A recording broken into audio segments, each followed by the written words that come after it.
ईशावास्यमिदं सर्वं यत्किञ्च जगत्यां जगत् तेन त्यक्तेन भुञ्जीथा मा गृधिकस्य सविद्धनम्।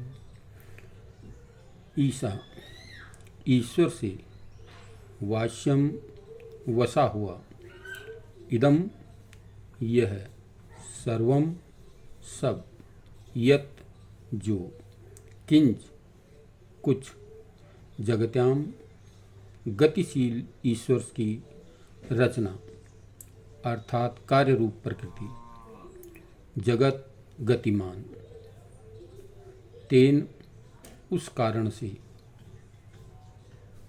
त्यक्तेन त्याग भाव से, रखते हुए, दिए हुए से, भुंजीथा भोग करो, माँ मत, गृध लालच में पड़ो, कश्यस्वित किसी के, धनम धन को, अथवा धनम कश्यस्वित धन किसका है। व्याख्याम इस गतिमान जगत में सभी कुछ, चंद्र तारे पृथ्वी आदि भी गतिमान है। एक एक अणु में गति है। इस गति को देने वाला कोई ईश है, स्वामी है। वह है परमेश्वर ब्रह्म। वही स्वामी सभी प्राणी मात्र पर,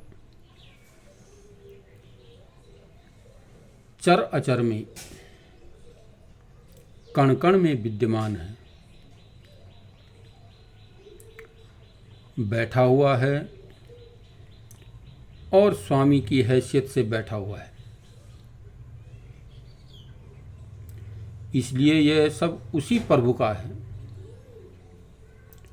हमारा क्या है? अब मनुष्य यही धारणा लेकर कि विश्व का स्वामी वही है, संसार का उपभोग करेगा, तब ही वह समझेंगे कि सब कुछ उसी का दिया काम में लाता हूँ। यह पति पत्नी, यह पुत्र पुत्री आदि सब उसी के दिए हुए हैं।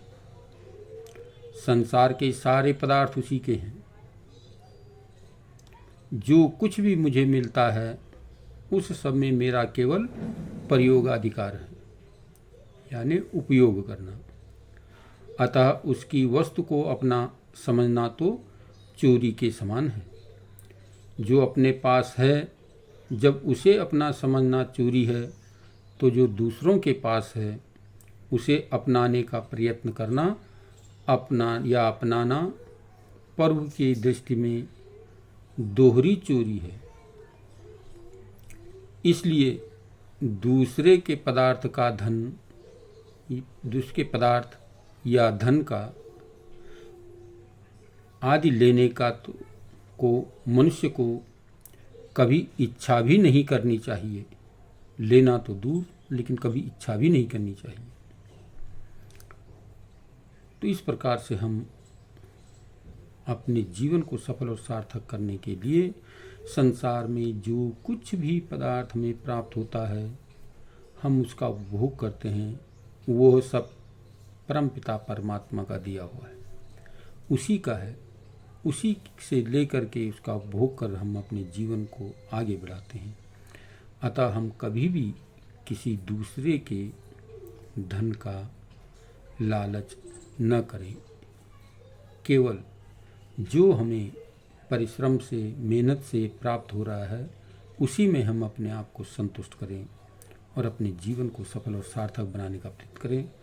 अर्थात हम कभी भी लालच में न फंसकर किसी दूसरे के धन पर अपना आधिपत्य जमाने का अधिकार प्राप्त न करें।